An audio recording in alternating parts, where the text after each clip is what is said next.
जगत वंदनीय जगद्गुरु सम्यक संबुद्ध भगवान गौतम बुद्ध, स्वातंत्र्य समता बंधुत्व देणारे बोधिसत्व डॉक्टर बाबासाहेब आंबेडकर यांच्या पूज्य आणि पवित्र मूर्तीला त्रिवार अभिवादन करतो। भारतीय बौद्ध महासभा राष्ट्रीय संरक्षक महाउपासिका मीराताई आंबेडकर यांना यांच्या भारतभरात चालू असलेल्या धर्मकार्याला पंचांग प्रणाम करतो। संस्थेचे राष्ट्रीय कार्याध्यक्ष, समता सैनिक दलाचे राष्ट्रीय अध्यक्ष डॉक्टर भीमराव यशवंतराव आंबेडकर यांना यांच्या भारतभरात चालू असलेल्या धर्मकार्याला पंचांग प्रणाम करतो। संस्थेचे राष्ट्रीय संपूर्ण कार्यकारिणी, राज्याची कार्यकारिणी आणि मुंबई प्रदेश अंतर्गत मुंबई प्रदेशचे सन्माननीय अध्यक्ष, त्या उपाध्यक्ष, त्यांची संपूर्ण कार्यकारिणी या वर्षवास निमित्ताने या ठिकाणी उपस्थित असलेले हेडक्वार्टरचे सचिव आदरणीय आचार्य सर, त्याचबरोबर महाराष्ट्र राज्याचे आमचे रवींद्रजी इंगळे या ठिकाणी आत्ताच माझा परिचय दिलेला आहे असे मुंबई प्रदेशचे कोषाध्यक्ष काळे साहेब, मुंबई प्रदेशचे झोन क्रमांक 6 चे सचिव ऐरेजी, उपस्थित झोन क्रमांक 5 च्या गौरी मॅडम, समता सैनिक दलाचे उपस्थित ड्युटीवर असलेले सर्व सैनिक, महिला सैनिक, या ठिकाणी नव्याने जे प्रशिक्षित बौद्धाचार्य आहेत या बौद्धाचार्यांना सर्वांना सविनय जय भीम। केंद्रीय शिक्षक शिक्षिका बौद्धाचार्य माजी सामवेद उपासक उपासिका बालबालिका या सर्वांनाच पुन्हा एकदा हिवराळे गुरुजींचा जय भीम। जय भीम। विषय ह्या वर्षवास मालिकेचे 14वे पुष्प गुंफत असताना विषयाचं नाव आहे, आपल्याला सांगितलंच आहे की अनित्य अनात्मा आणि दुःख। अनित्य अनात्मा दुःख हा विषय आपल्याला बराच वेळ झालेला आहे, परंतु डॉक्टर बाबासाहेब आंबेडकरांनी बौद्ध धर्म स्वीकारला आणि 1935 साली घोषणा केली। त्यानंतरच बौद्ध धर्म 21 वर्ष हा अभ्यास केला आणि त्यानंतर अतिशय मानवाच्या कल्याणाचा धम्म डॉक्टर बाबासाहेब आंबेडकरांना केळुसकर गुरुजींनी बुद्ध आणि धम्म म्हणजे बुद्ध चारित्र्य हे भेट दिलं। तेव्हापासून बाबासाहेबांची ओढ बौद्ध धर्माकडे होती। अतिशय 21 वर्ष अभ्यास करून डॉक्टर बाबासाहेब आंबेडकरांनी हा धम्म एकदम म्हणजे सांगला गेलेला आहे, चालला गेलेला आहे। त्यानंतरच मानवाच्या कल्याणाचा धम्म आहे म्हणून हा सर्वांना दिलेला आहे। सर्व भारतीयांना बहुजनांना पुन्हा एकदा धम्मचक्र परिवर्तन करून हा धम्म मिळालेला आहे आणि त्याच्या आत उपासक आपण आहोत। बौद्ध धम्म डॉक्टर सम्यक संबुद्ध, त्याआधी आपण सिद्धार्थ गौतमाकडे जाऊया। सिद्धार्थ गौतमांचा जन्म आपल्या सर्वांनाच माहिती आहे, राजा शुद्धसेनाचा पुत्र आहे आणि याचा जन्म कुठे झाला म्हणजेच निसर्गाच्या सानिध्यामध्ये सिद्धार्थ गौतमाचा जन्म झाला। राजवाडा आणि राजांचा मुलगा, त्याचा जन्म अतिशय पारापेट महाल या महालामध्ये व्हावा ही सर्वांचं हे होतं, परंतु नैसर्गिक नियम, निसर्गाचे नियम आपल्या महामायाने इच्छा केली आणि आपल्याला माहेरी जायचं म्हणून मध्येच सिद्धार्थांचा जन्म झाला।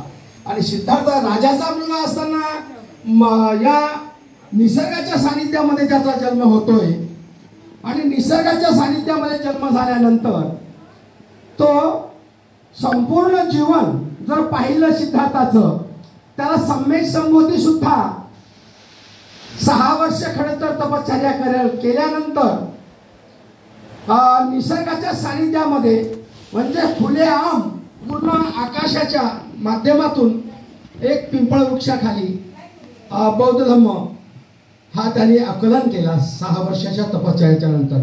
ज्ञानप्राप्ती सुद्धा निसर्गाच्या सानिध्यामध्ये आणि धम्माचा जन्म सुद्धा निसर्गाच्या सानिध्यामध्ये.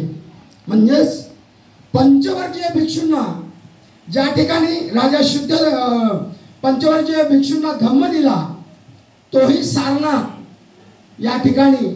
आणि त्याला काय म्हणतात, जी मुद्रा आहे भगवान गौतम बुद्धांच्या 7 मुद्रा आहेत आणि त्या 7 मुद्रेपैकी सारनाथ या ठिकाणी कुठली मुद्रा आहे माहिती आहे आपल्याला?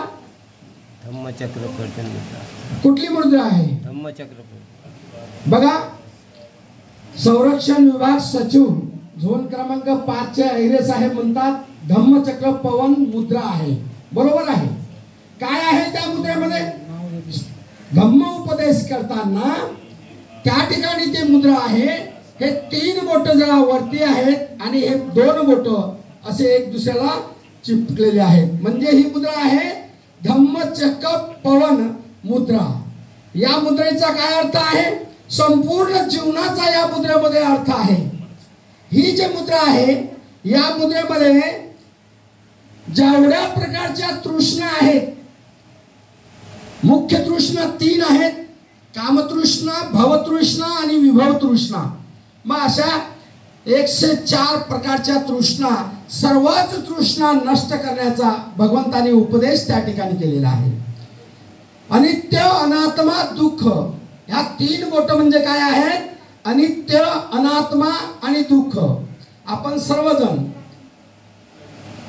जे काही आपण ऐकतो आणि हे संपूर्ण चक्र जे आहे भवचक्र, भगवंत म्हणतात या भवचक्राचा पूर्ण मी आकलन केलेला आहे आणि सर्व तृष्णेचा विनाश केलेला आहे.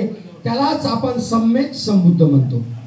त्या संबुद्धांना ज्ञानप्राप्ती झाल्यानंतर राजाचा मुलगा हा निसर्गाच्या सानिध्यामध्ये जन्म झालेला आहे. मग त्यांनी सुरुवात काय केली? एक निमित्त त्यांना कळून मिळालं की कोलियो आणि शक्य यांचं पाण्याच्या वादावरून निष्कर्ष संघर्ष निर्माण झाला, म्हणून त्यांना एक निमित्त झालेला आहे. तत्पूर्वी त्यांची भविष्यवाणी आणि त्याचा जो इतिहास पाहिला जन्माचा, तर त्यांचं काय होतं? या इथे जर रमला तर काय होणार आहे? सम्यक संबुद्ध. किंवा बाहेर जर गेला तर काय होईल? संपूर्ण जगाचा कल्याणाचा मार्ग तो त्या ठिकाणी शोधणार आहे, दुःख मुक्तीचा मार्ग. ही संकल्पना ऋषींनी जे सांगितलेली ती पूर्णत्वात येणारच होती. म्हणून राजा शुद्धोधन अतिशय काटेकोरपणे आपला एकुलता एक मुलाला सांभाळण्याचा प्रयत्न करत होता.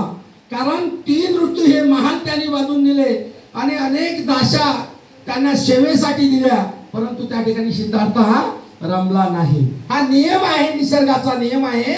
निसर्गाच्या नियमामध्ये एक निमित्त झालेला आहे की दुःख मुक्त करण्याचा मार्ग सिद्धार्थ शोधतोय. मानवाला समानता का नाही, समान मानवता का नाही, उच्च आणि नीच असं का वापरलं जातं? जातीयवाद, त्याबरोबर श्रीमंत आणि गरिबी या संदर्भात का या ठिकाणी असं? ज्या वेळेला शेतामध्ये सिद्धार्थ जात होता तर त्यावेळेला 1000 नागर एका वेळेला चालत होते. तर तो म्हणत होता हे लोक कष्ट करणारे लोक आहेत, मग धान वाटताना धान देताना यांना बरोबरीचा हिस्सा का मिळत नाही? तो एक समानता, ते एक मानवता. ह्या संपूर्ण त्यांच्या जीवनामध्ये मानवाचा समानता असली पाहिजे, सगळ्यांना समान असलं पाहिजे, हे वृत्ती त्यांची होती. त्यांनी जन्माविषयी बघूया आपण. जन्म म्हणजे काय सांगितलं त्यांनी? जन्म म्हणजे दुःख आहे. हे अतिशय संपूर्ण धर्माचे जे लोक आहेत यांनी हे मान्य केलेलं आहे. दुःख आहे, जन्म हे दुःख आहे. पण दुःखाचं निवारण, दुःखाचं कारण हे मात्र फक्त तथागतांनी सांगितलेलं आहे. आता आपण सहज म्हणतो जन्म हा दुःख आहे, पण अंतर प्रमाणित पडताळून जर पाहताना पाहिलं तर दुःख कुठे आहे? दुःख कुठे आहे? तत्पूर्वी आपण अनित्य बघूया. अनित्य म्हणजे काय? अ म्हणजे नाही, नित्य म्हणजेच कायमस्वरूपी असं काहीही नाही. मग ते शरीर असेल, व्यवहार असेल किंवा प्रॉपर्टी असतील, निसर्गाच्या सर्व सानिध्यात जन्माला येणारे डोंगर, दऱ्या, नदी वगैरे हे काय असेल हे सगळं अनित्य आहे. उत्पन्न होऊन विनाश पावणे. भगवंत म्हणतात अनित्यवत्तं संखारा उपादयो धम्मिनो उपजित्वा निरुजिंती ते सन उपसमो सुखो. काय आहे? उत्पन्न होऊन विनाश पावणे हा प्रत्येकाचा, मानवाचा, प्राण्याचा हा एक स्वभाव आहे, हा एक नियम आहे.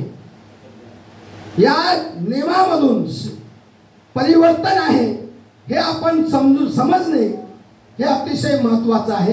परिवर्तन याच्यापासून त्याची निर्मिती, दोन संजीवनी एकत्र आली तर त्याची निर्मिती होते. मग जन्म कसा होतो? भगवंतांनी हे संशोधन 6 वर्ष याचं संशोधन केलेलं आहे की जन्म कसा होतोय, जन्माचं काय कारण आहे. अनित्य आहे जन्म होणे आणि मृत्यू पावणे. हे जीवन म्हटलं जे जीवन आहे याला जीवन म्हटले जाते आणि अनित्य आहे. या अनित्याला आपण सर्वजण प्रत्यक्षात पाहणे म्हणजेच अनित्य आहे. काय अनित्य आहे? सर्व संस्कार अनित्य आहे. मग जन्म कसा होतो? अतिशय सोपं आहे जन्म हा कसा होतो सांगणं, परंतु त्याला सांगण्याची जी पद्धत आहे हे मात्र कठीण आहे. मी माझ्या जन्मापासून आपण सुरुवात करूया. तत्पूर्वी शून्याकडे सांगितलं भगवंतांनी, शून्यवाद. जन्म कसा होतो? 4 प्रकारच्या योनी आहेत. 4 प्रकारच्या योनीमधून जन्म होतो. पण जन्म झाल्यानंतर तुम्हाला तुमच्या मानसिकतेला गुलाम करण्याचे प्रयत्न करून जन्म नैसर्गिकरित्या न होत झाला, नैसर्गिकरित्या नाही, हा आपल्या कुठल्या तरी योजनेमुळे झाला किंवा कोणामुळे तरी झाला किंवा कोणीतरी याचा करता आहे हे आपल्यावरती बिंबवलं जातं. हे सहज आपल्याला समजतं की हे अशा प्रकारचं नाही आहे, परंतु आपण त्यामध्ये गुमराह होऊन त्याच्या पाठीमागे लागतो. आता सहज बघूया जन्म म्हणजे. जन्म हा विचारामध्ये आहे. जन्म कुठे आहे? जन्म होतो कुठे? मागे मागे विचार जर करत गेला तर तुम्हाला आम्हा सगळ्यांना कळेल की जन्म कुठे होतो. जन्म आहे तरी काय? या भूतलावर चक्रावरती हे सूर्यमाला कशी जन्माला आली त्यापूर्वी आपण आपला जन्म बघूया, नंतर त्याकडे वळूया. जन्म हा कसा होतो? विचारामध्ये.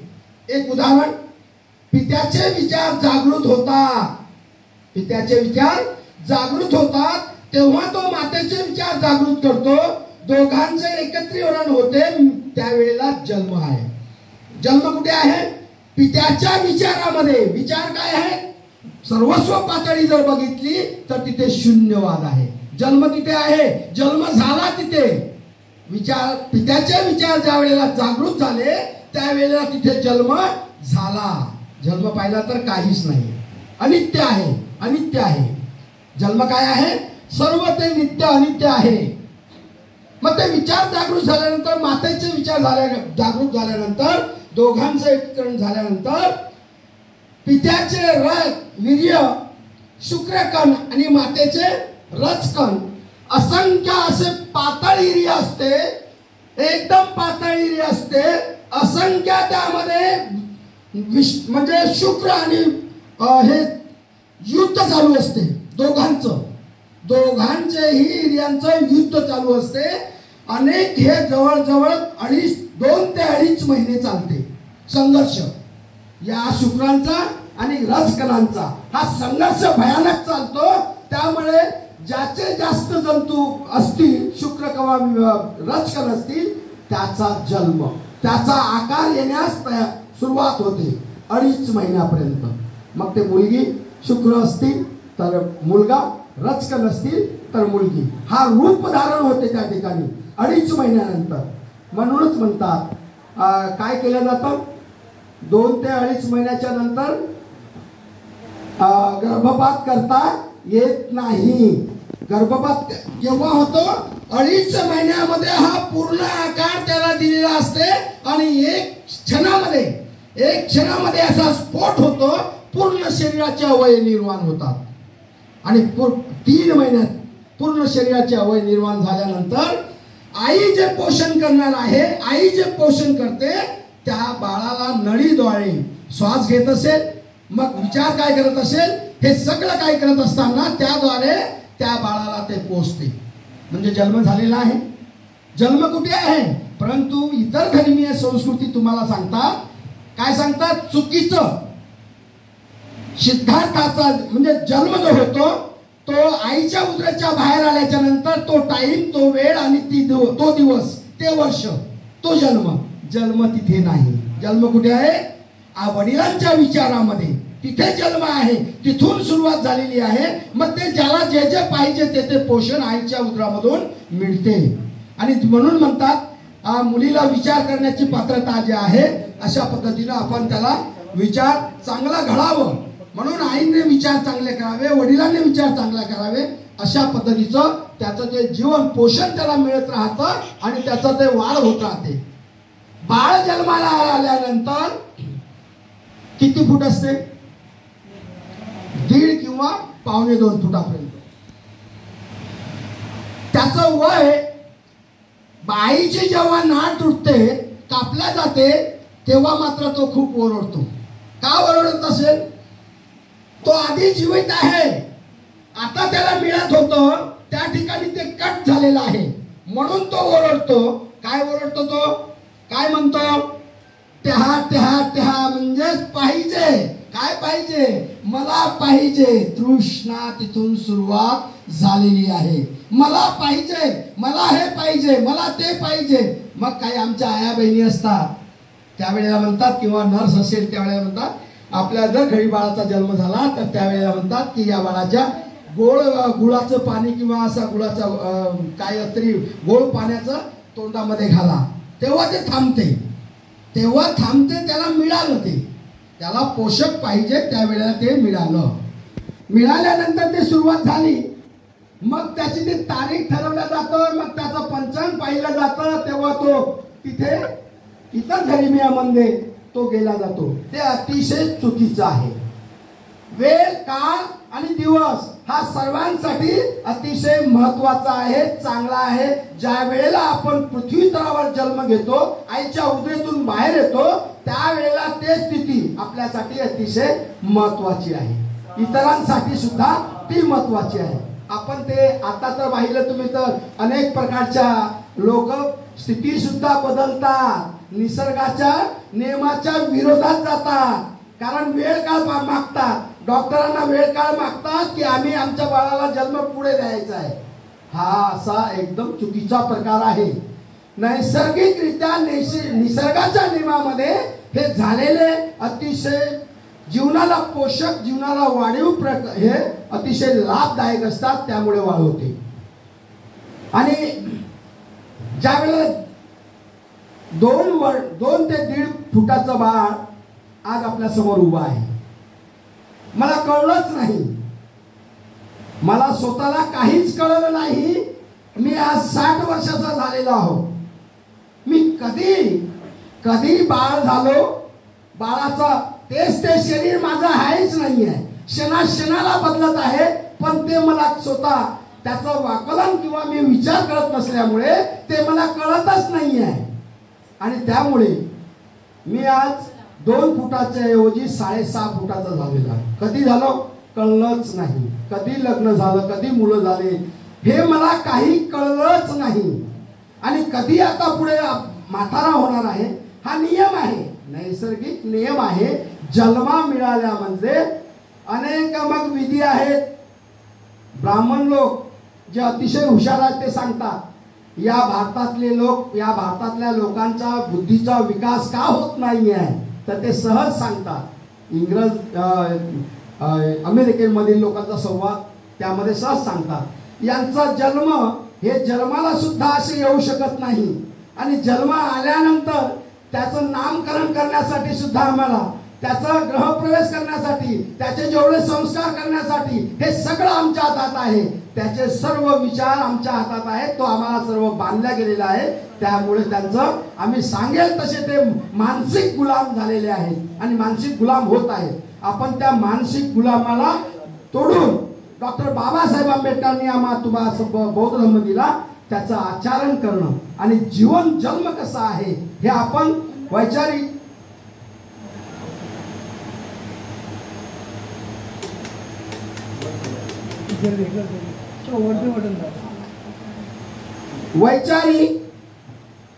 विचाराने विचार करून परिपूर्ण आपण आकलन केलं पाहिजे. हे भगवंतांनी सांगितलेलं आहे.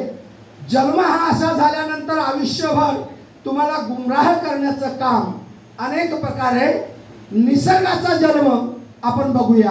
निसर्गाचा जन्म कसा झालेला आहे. कोण म्हणते या ब्रह्मांडामध्ये, कोण म्हणतोय याने निर्माण केली, कोण म्हणतो मी असा संस्थापक आहे, मी असा दूत आहे. आता कुठला दूत आणि काय हे सर्व बौद्ध धर्माचे अनुयायी आपण विचार करणं अत्यंत गरजेचं आहे. भगवंतांनी सांगितलं काही निर्माण होत असेल, विनाश पावत असेल तर त्याला कारण आहे.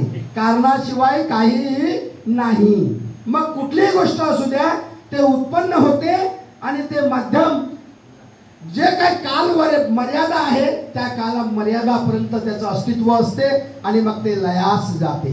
असा भगवंताचा हा धम्म अनित्य, अनात्मा, दुःख आपण पाहत आहोत. अनित्य काय आहे?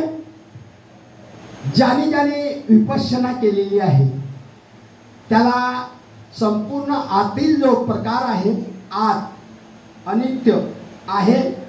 असंख्य लहरी निर्माण होतात आणि असंख्य लहरी नष्ट होतात. संशोधन, वैचारिक संशोधन मधून मी BRC मध्ये संशोधन आहे. BRC मध्ये सेंट्रल गव्हर्नमेंटला सांगतात एका सुईच्या टोकावरती हजारो अणुरेणू बसतात. हजारो. भगवंतांनी त्याही पेक्षा पुढे जाऊन सांगितलेलं आहे. काय सांगितलं? कालाप. म्हणजेच अणुरेणूपेक्षाही त्यावेळेला भगवंतांनी कालाप हे सूक्ष्म असे क्रिया आहे की ते काही कळत नाही अशी क्रिया आहे. त्याला पाहण्यासाठी अतिशय आपण अंतर्मनाचा विचार करून ते पाहणं म्हणजे अस्तित्वात आहे हे आपल्याला शक्य साक्षात्कार होतो. म्हणजे विपश्यनाच्या माध्यमातून आपल्याला मिळते. अनित्य काय आहे? असंख्य जन्म घेणे आणि मृत्यू पावणे हा सगळ्यांचा स्वभाव आहे. आता माझ्यापासून जन्म झालेला आहे, कसं वाढलेलं आहे, कसं मी वयात आलेलो आहो, कधी बाळ आहे, स्थिती अनुसार परिवर्तन, काळानुसार. आता मी सुरुवात केलेली होती, विषयाची सुरुवात केलेली होती, ते शब्द माझ्या मुखातून नाही.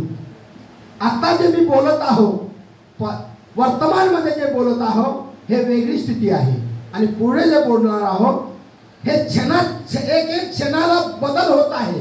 आणि मग तो बदल कसा ओळखावा? आपण जीवनामध्ये बदल ओळखताना साधारण एखादं उदाहरण जरी पाहिलं, आपण झाड अशोकाचं बघा, आहे अशोकाचं झाड इथे.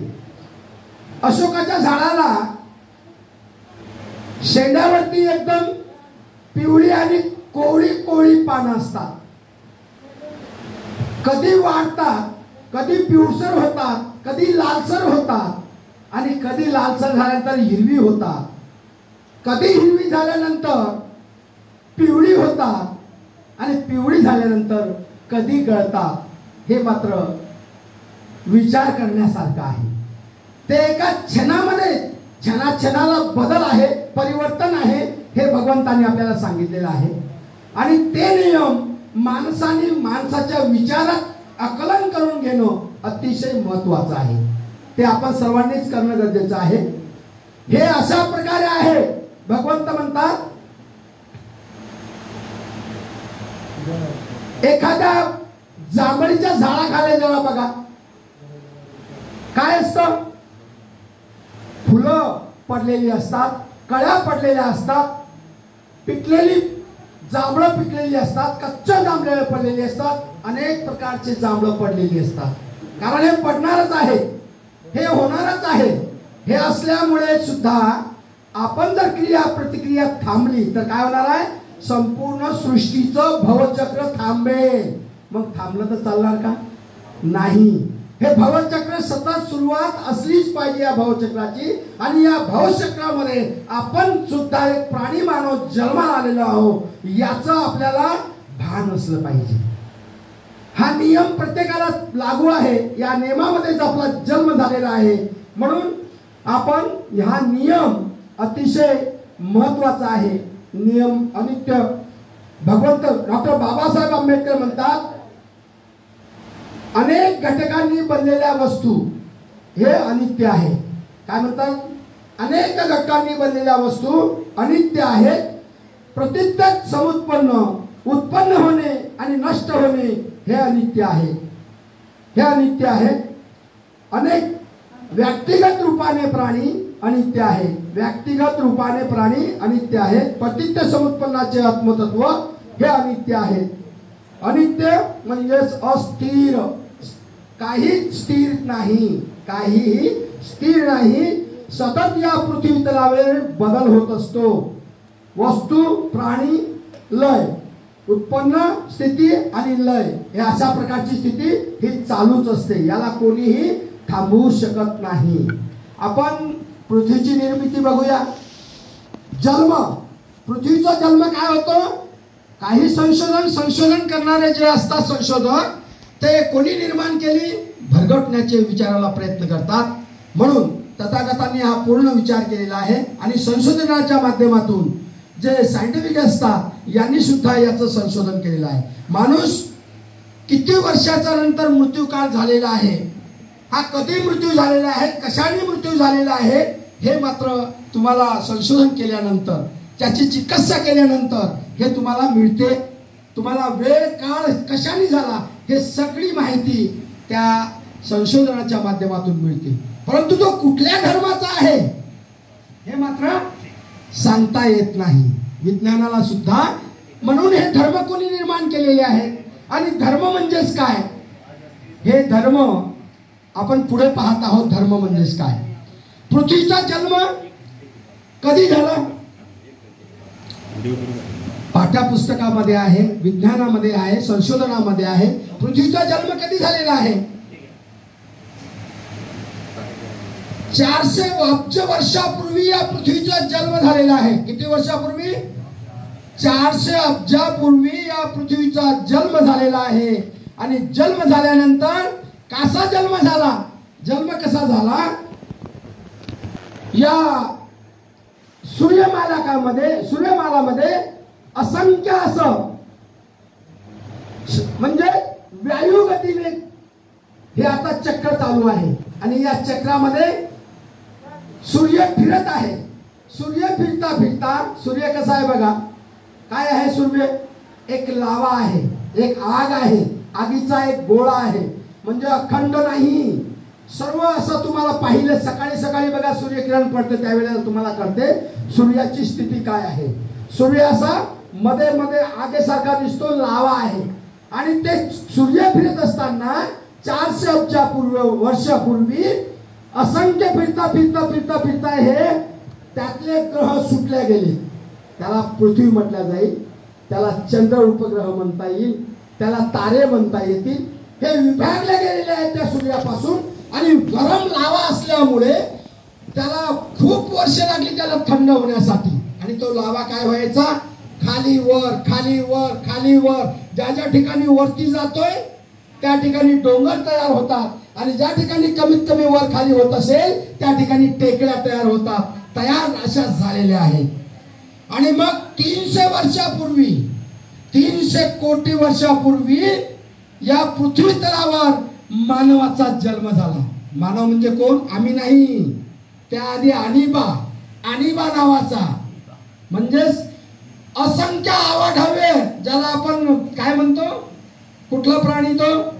डायनासोर. त्याच्या आधी आणिबा. मग छोटे मोठे असे अनेक प्राणी. ते कसे निर्माण झाले? ते पाणी कसं झालं? ही वाफ झाली. असंख्य चक्र फिरत होतं आणि त्या चक्रामध्ये जे गरमाट आहे त्याची वाफ झाली आणि त्याच्या वाफीचे जे वाफ झाल्यामुळे चक्रवायूमुळे हवा निर्माण झाली आणि त्या वाफेला म्हणतात पाणी. वाफेचं पाणी तयार झालं. पृथ्वी तलावर 70% पाणी आहे. किती पाणी आहे? 70%. आणि पृथ्वीचा भाग किती आहे? 30%. हे एवढं सतत चालू असताना हे असंख्यपणे निर्माण झालेलं आहे. आणि मग 20 लाख वर्षाच्या नंतर 20 लाख वर्षाच्या नंतर मानव प्राणी म्हणजे मी, तुम्ही, आम्ही, आपण जन्माला आलो. त्याला काय म्हणतात? कुठलं युग म्हणतात? अश्मयुग सुरुवात झाली माणसाची. मग ते कुठे राहू लागला? तो कपडे वगैरे काही नाही, विकसित आहे, परिवर्तन आहे, त्याला काहीच कळत नाही. तो प्राण्यांसोबत राहायचा आणि प्राण्यांनाच खायचा. त्याची उत्पत्ती काय होती? त्याचा जन्म काय होता? जिथे जन्म होईल तिथेच तो राहायचा आणि पाण्याच्या सहाऱ्याने तसा तो आपला जगत राहायचा. त्याचं उदाहरण निर्माण करण्यासाठी काय असायचं? तर मग जंगलातले प्राणी, वनस्पती जे काय मिळेल ते. पण मानवाला विशेष बुद्धी मिळाल्यामुळे, वाचा मिळाल्यामुळे त्याचा त्यांनी अतिशय सदुपयोग घेतला आणि केला. मग धर्मयुद्ध सुरू झालं. मग टोळ्याच्या टोळ्या निर्माण झाल्या आणि ते प्रत्येक टोळी म्हणाली मी यांच्यावर प्रभाव पाडण्यासाठी मला काहीतरी वेगळं करावं लागेल. मग काहीतरी काय करावं लागेल? मग मी मुसलमान धर्माचा, मग अल्लाचा मी एक संदेशवाहक आहे, मी सांगतो तसं करा. मग तो धर्म निर्माण झाला. मग हिंदू धर्म, काही संस्कृती नाही, तो धर्म निर्माण झाला. देवाची पूजा, देव कुठे निर्माण झाले? मग त्याला पूजायला लागले. काय? नदी, पाणी, अग्नी हे त्यांचे देव निर्माण केले आणि मग त्यांनाच मानव म्हणून सांगू लागले. म्हणजे तो धर्म तयार झाला. अरे धर्म आहे तरी काय? धर्म काय आहे? आगीचा धर्म काय आहे? त्याला धर्म म्हणतात. जळणे. पाण्याचा धर्म काय आहे? वाहने, वाहून नेणे, शमवणे, हा पाण्याचा धर्म आहे. भगवंत म्हणतात आनंदा, ज्या ठिकाणी तो त्याचा धर्म सोडत नाही, मी माझा धर्म का सोडू? कशाला म्हणतात? कुठे म्हटलं भगवंतानी हे? कुठे म्हटलं? तो इंचवाचा धर्म इंचू सोडत नाही, मग माझा धर्म मी कशाला सोडू? आनंद म्हणतात भगवंत हा तुम्हाला सारखा डंक मारतो तरी तुम्ही त्याला उचलताय. भगवंत म्हणतात हा त्याचा धर्म आहे, तो माझा धर्म आहे, मी माझा धर्म, याला धर्म म्हणतात. हे लोक संप्रदायाला धर्म म्हणू लागले. आपण समजा धर्म हिंदू नाही, धर्म बौद्ध नाही, धर्म शीख नाही, धर्म कुठलाही प्रांतीय शीख ईसाई धर्म नाही, हे संप्रदाय आहे. बौद्ध काय आहे? धम्म आहे. बौद्ध काय आहे? धम्म. धर्म नाही, विकसित झालेला माणूस, विकसित झालेली बुद्धी, हा धर्म आहे. हा धम्म. धम्म हा तथागतांनी आम्हाला धम्म दिलेला आहे आणि या धम्मामध्ये सांगितलेलं आहे की सर्व अनित्य आहे, अनित्य आहे, अनित्य आहे. काय अनित्य आहे? जन्म अनित्य आहे. मग त्या जन्मामध्ये कसा जन्म झाला? जन्म आपल्याला सांगितलेला आहे. मग जन्माबरोबर काय मिळालेलं आहे? जो 5.5 फुटाचा माणूस आपल्या समोर उभा आहे त्याला काय आहे? हे रूप आहे. हे काय आहे? रूप. या रूपाला काय पाहिजे? नाम. नाम रूप, वेदना, संज्ञा, संस्कार आणि विज्ञान. आता नाम रूप हे आपल्याला मिळालेलं आहे. मग विज्ञान काय आहे? षडायतन हे विज्ञान आहे. विज्ञान काय आहे? षडायतन विज्ञान आहे. मग षडायतन म्हणजेच काय? 6 इंद्रिय. कुठले आहेत ते 6 इंद्रिय? सगळ्यांनाच माहिती आहे. बौद्ध धम्माचे आपण प्रसारक आहोत. बौद्ध धम्माचे धम्म उपदेश करणारे लोक आहोत. या 6 इंद्रियांमुळे मानवाला जाणीव झाली. काय जाणीव झाली? प्रत्येक इंद्रिय कार्य करू लागलं आणि त्या इंद्रियाची त्याला जाणीव झाली आणि ते जाणीवापासून त्याला ते पाहिजे त्याला. प्रत्येक इंद्रिय अनुभव विज्ञानावर काय आहे? मागायचं काय आहे? डोळा इंद्रियाचं काय काम आहे? पाहणे. मग ते समजा डोळाच जर नाही, आता 2 पुरुष आले होते परंतु ते धम्माच्या आचरणावर चालत आहे. त्यांना माहित आहे हा इंद्रिय माझा निकामी झालेला आहे, तरी सुद्धा मी या संपूर्ण नाम रूपाने चाललो पाहिजे. आणि भगवंताचं दर्शन या ठिकाणी घेण्यासाठी ते आले होते. त्यांनी दर्शन घेतलं, तिथे बसले समोर. एक इंद्रिय नाही, त्याची अनुभूती नाही, तरी मग संपूर्ण शरीर आहे. त्या शरीरावर आपण सतत जागृत राहणं आणि शरीराचा इंद्रियाचा अनुभव घेऊन त्याचे आकलन करून जे अनित्य आहे समजणं, हे जीवनाचा सार आहे. डोळ्याचं उदाहरण जर पाहिलं, चांगली वस्तू जर असेल तर ते हवीशी वाटते. पुष्प आहे, पाहिजे. त्याच ठिकाणी त्रिकोण एंगल असेल किंवा भाला असेल किंवा काटा असेल तर काय म्हणतो? नको. तेच तर तृष्णा आहे, हीच तृष्णा आहे. भगवंत म्हणतात ह्याच तृष्णेपासून अलिप्त राहणं म्हणजे अनित्य तुम्हाला कळेल. हीच तृष्णा अनित्य आहे, उत्पन्न होते, विनाश पावणे. मागते आणि ते त्याला नाही मिळाली तर दुःखाच्या मार्गावर चालते. दुसरा इंद्रिय आहे कान आहे. मी जे आपण आता बोलत आहोत, आपण श्रवण करत आहात, या श्रवणामध्ये जर माझ्या तोंडातून प्रखर विरोध म्हणजे शब्द निघाले, कठोर शब्द जर निघाले तर काय होणार आहे? आपण जे श्रवण करता ते आपल्याला नकोसं वाटते. चांगले श्रवण जर भगवंताच्या जे धम्म आहे, 84,000 धम्म माध्यमातून जर आपल्यापर्यंत पोहोचत असेल तर श्रवण आपण नक्कीच करणार आणि करत राहू. केल्यानंतर दुसऱ्यांना सुद्धा देऊ. असे हे 6 इंद्रिय. जीभ, त्वचा काय मागते? जीभ काय मागते? चांगली गोष्ट असेल तर चव कळते. जिभीच्या खाली जर समजा एखाद्याला आजार झाला, ते जीभ काढावं लागली तर काय करतात डॉक्टर? बाजूला अशी नळी घालतात आणि त्याद्वारे त्याला अन्न पाणी पुरवठा करतात. त्याला त्याची चव लागते नाही. मग खाली जर पाहिलं, या शरीरामध्ये 24 प्रकारच्या वस्तूंनी बनलेलं हे शरीर आहे, जास्त नाही. त्याच्यामध्ये घाम, चरबी, लव, हे जे काय असेल ते या इंद्रियांनी हे शरीर बनलेलं आहे. हे अतिशय महत्वाचं आहे. हे जर शरीर समजा अशा प्रकारचे बनलेलं आहे, असंख्य यामध्ये काय आहे? हे शरीर एक घटक नाही, एका घटकाचं बनलेलं नाही, अनेक घटकांनी हे शरीर बनलेलं आहे. असंख्य तरंग आहेत माझ्या शरीरात. माझं शरीर हे माझं म्हणजे मी कोण आहे? अरे मीच नाही, हे अनित्य आहे. याला रूपाला नाव दिलेलं आहे, ते फक्त व्यवहारासाठी. हे कशासाठी? हे अनेक इंद्रिय एकत्र आले त्यामुळे त्याला नाव दिलेलं आहे की एक हिवराळे, एक खाडे, अशा प्रकारचे व्यवहारासाठी हे नाव दिलेले आहेत. नाव हे अत्यंत गरजेचं आहे. पण हिवराळे म्हणजे कोण? खाडे म्हणजे कोण? जेव्हा हा अनित्य, अनात्मा, दुःख याचा जेव्हा आपण सखोल असा अभ्यास करू त्यावेळेला आपल्याला कळेल की काही नाही, हे एक व्यवहारासाठी दिलेलं नाव आहे. हे व्यवहार परिपूर्ण जीवनामध्ये व्यवहार परिपूर्ण करण्यासाठी हे नाव दिलेलं आहे. भगवंताचा धर्म अतिशय मानवाचा कल्याणाचा धर्म आहे आणि ज्याने आत्मसात केला त्या देशाचा विकास झालेला आहे. आणि मग तो स्वतः सुद्धा अभ्यास ज्याने केला असेल ते अरहंत पदाला पोहोचलेले आहे, भिक्षू. मग त्यामध्ये अतिशय तल्लख असा बुद्धिवान भिक्षू नागसेन आणि भिक्षू राजा मिलिंद हा एक संवाद आहे.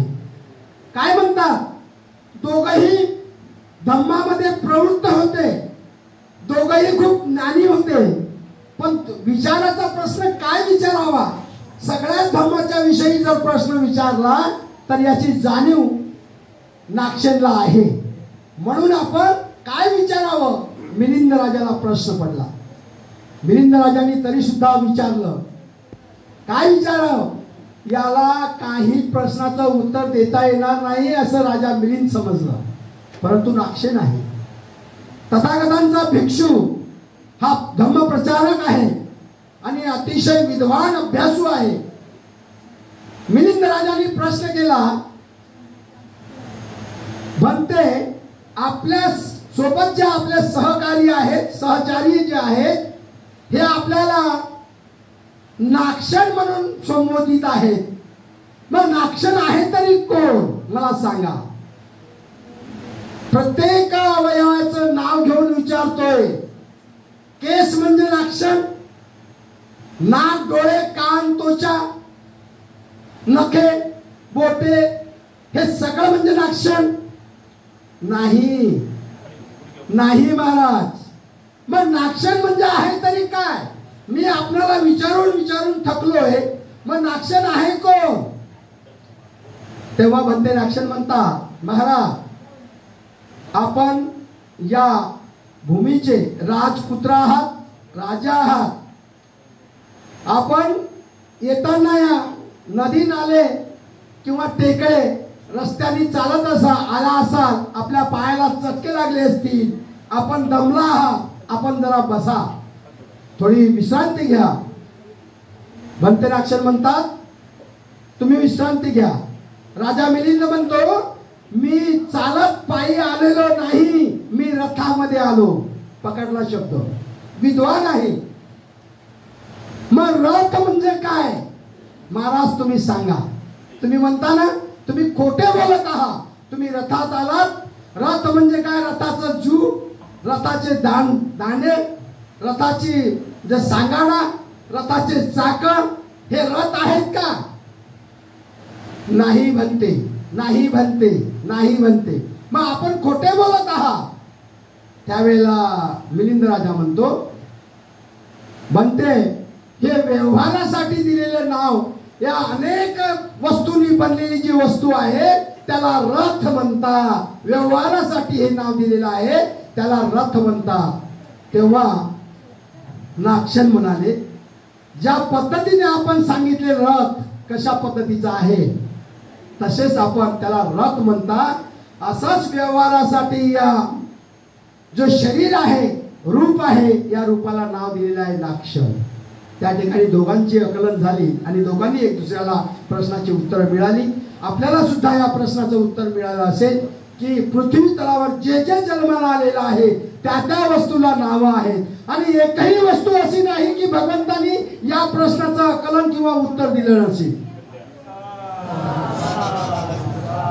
आपण बघा, एक प्रश्न आपल्याला विचारला जाते, हे धर्ममार्तंड म्हणून आहेत जन्माला आलेले संदेशवाहक म्हणून कुठले तरी, ते प्रश्न करतात. काय प्रश्न करतात.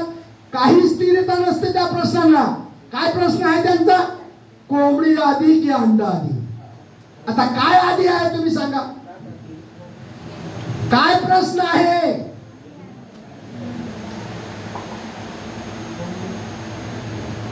काय आधी आहे. अहो ते तर त्यामधून निर्माण झालेली आहे. अरे कोंबडी आधी भगवंत म्हणतात. कोंबडी भी आधी नाही, अंडही आधी नाही. आधी काय आहे, प्रतिक्रिया आधी आहे. प्रतिक्रिया आधी आहे. आता मगाशी सांगितलं मी, किती योनीमधून जन्म मिळतो. प्रक्रियाचा मी सांगतो आपल्याला.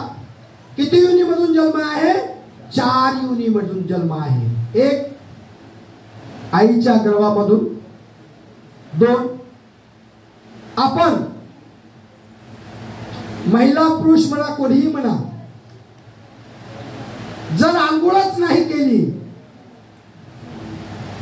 तर काय होणार आहे, मळ साचेल आणि मळाची प्रतिक्रिया सुरू होणार आहे.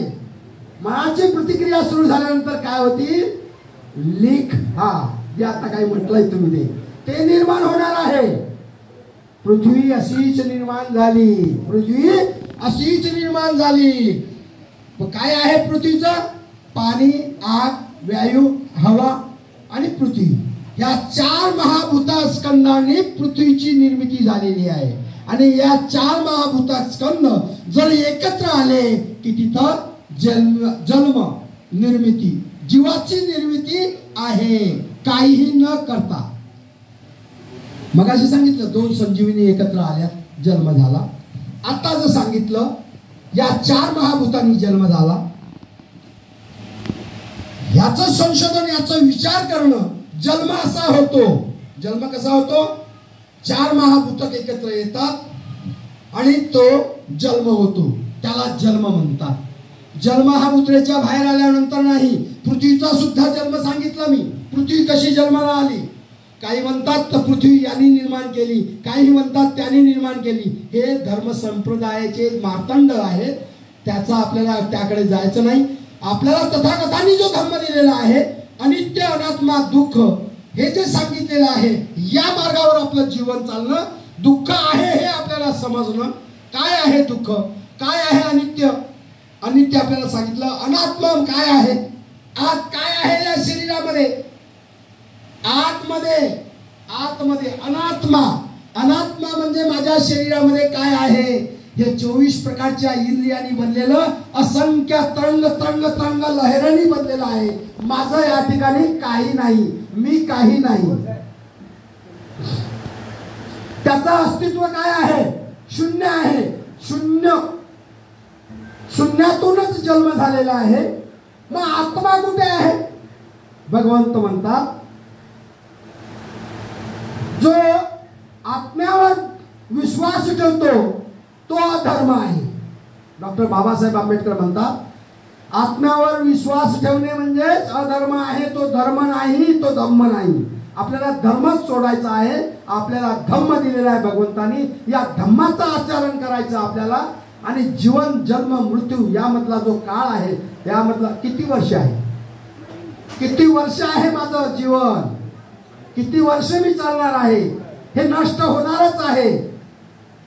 आम्रपाली भगवंताकडे गेली आणि भगवंताला रूपाचं खूपच तिला एक वाटत होतं की माझ्यासारखं या जगामध्ये कोणीच नाही. अहंभाव.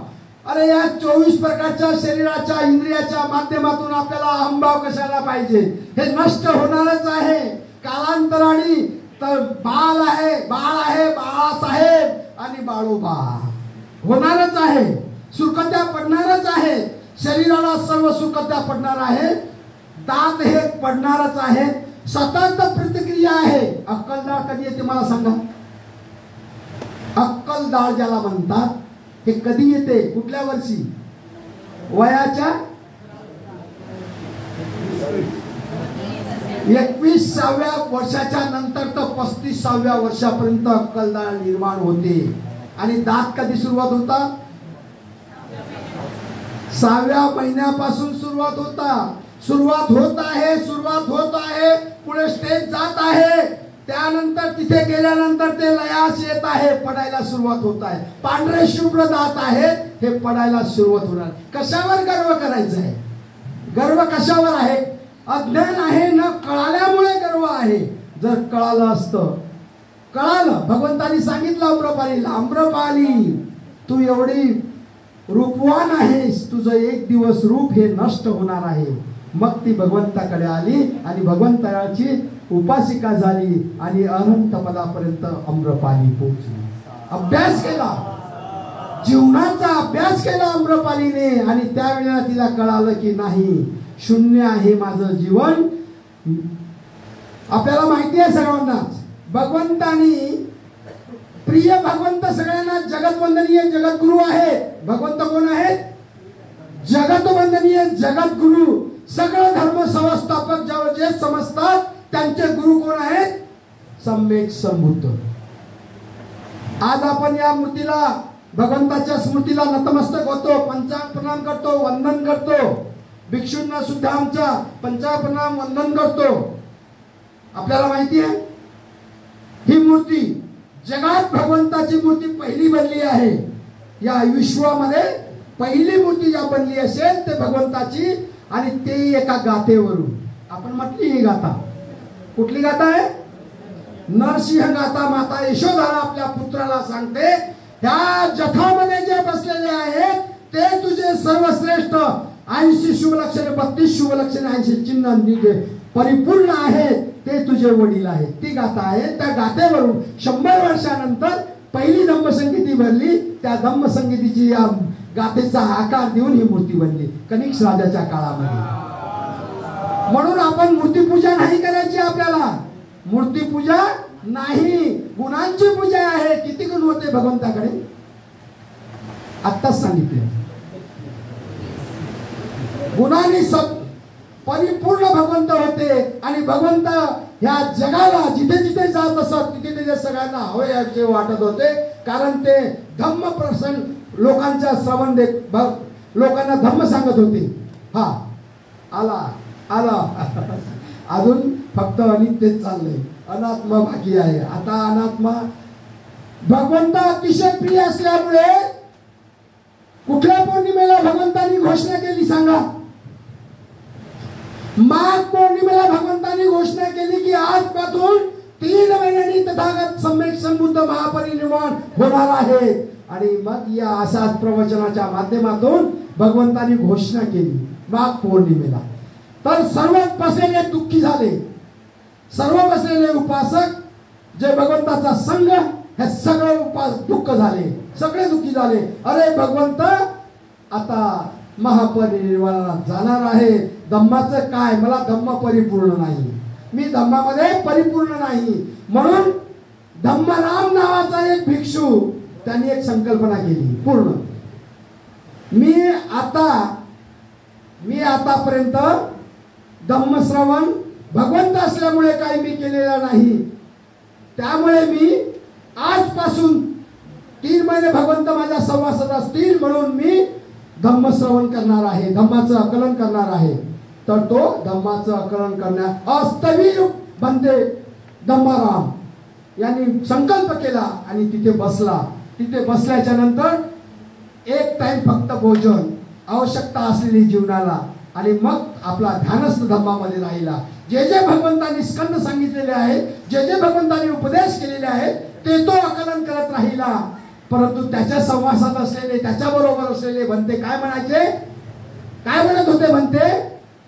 संगाराम नावाचा भिक्खू आमच्याशी बोलत नाही, आम्ही जो विचारतो प्रश्नाला उत्तर देत नाही, त्याची स्थिती, त्याचं वागणूक बदललेली आहे. आपण ही वार्ता चर्चा भगवंतापर्यंत पोहोचली. भगवंत चारिकेला जात असताना संगारामाची त्यावेळेला गाठभेट झाली आणि भगवंतांनी म्हटलं, संगाराम हे बरोबर आहे का? ही जी चर्चा चाललेली आहे, ही चर्चा जे बनतेगण करत आहेत हे बरोबर आहे का? हो बनते, हे बरोबर आहे. मग हे बरोबर आहे तर याचे कारण काय आहे? तेव्हा संगाराम अस्तवीरने सांगितले, भगवंत आपण घोषणा केली की 3 महिन्याच्या नंतर महापरिनिर्वाणाला जाणार आहे. मी अस्तवीर आहे, आतापर्यंत एवढे वर्ष जीवन माझं व्यर्थ केलेलं आहे. मला आकलन करायचं आहे. जो जो उपदेश आपण सांगितलेला आहे त्याचं आकलन मला करायचं आहे. म्हणून मी संकल्प केला, म्हणून मी अजिबात वेळ वाया जाऊ देत नाही. एकत्रित बसून माझा ध्यास चालू आहे. भगवंतांनी त्याला साधुकार दिला. साधू साधू साधू. भगवंत म्हणाले, हाच तर धम्म आहे, हाच धम्म आहे. मी गेल्यानंतर, महापरिनिर्वाण झाल्यानंतर धम्माचा स्रष्टा कोण? तर संघ. संघाच धम्म आहे. प्रसारक करणारा जो आहे तोच धम्म आहे. या ठिकाणी वेळ झालेली आहे. मला सुद्धा तिथून सांगितलेलं आहे. तर आपण सर्वजण अनित्य अनात्मा, आत्मा नावाचा कुठलाही वस्तू नाही, अनित्य अनात्मा आणि दुःख. दुःख म्हणजेच काय आहे? जे आपले प्रिय आहेत ते दुःख आहे. सर्वात प्रिय कोण आहे आपल्याला? स्वतः आई वडील असतील. आई वडील झाल्यानंतर प्रिय कोण असेल? तर मुलगा. सर्वात प्रिय मातेला कोण आहे? मुलगा. तेच दुःख आहे. भगवंत म्हणतात हेच दुःख आहे. जर एखाद्या मुलाला काटा टोचला तर आईच तिथे अरे बापरे काय झालं, म्हणजे आईला जास्त दुःख होते. तर आईला मुलाला धरून धम्म सांगायचं आहे, हे दुःख होणारच आहे, हा निसर्गाचा नियम आहे, हा काटा टोचणारच आहे, हा काटा आपल्याला काढावा लागेल. असा दुःख अनित्य अनात्मा दुःखामध्ये हे तिन्ही तृष्णा दुःख आहेत. हाव लालसा ह्या सगळ्या दुःख आहेत. या दुःखाचे कारण काही कवी म्हणतात दुःखाचे कारण तृष्णा आहे ना, गीत आहे. असं भगवंताचं अनित्य अनात्मा दुःख अतिशय गहन विषय आहे. हा 1 तासाचा किंवा 45 मिनिटाचा विषय नाही, हा विषय भरपूर आहे, जीवनभर चालणारा आहे. जन्म आणि मृत्यू, जन्मापासून तर मृत्यूपर्यंत हा विषय चालणार आहे. याचं ग्रहण, याचा संग्रह, याचं चिंतन, याचं मनन आपण करायचं आहे.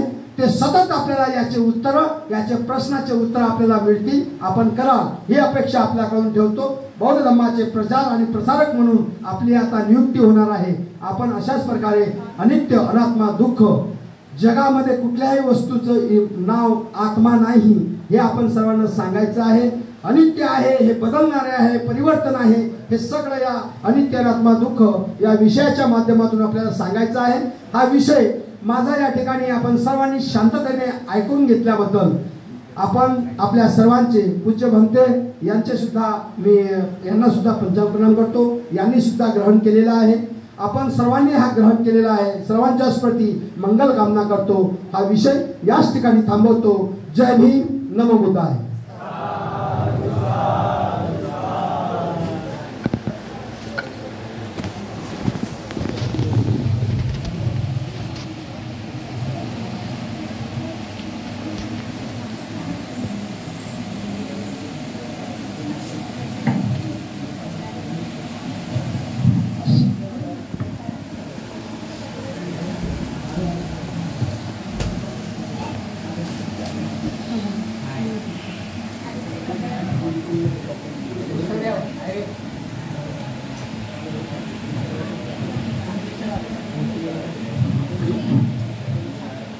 धन्यवाद गुरुजी, अतिशय सुंदर असं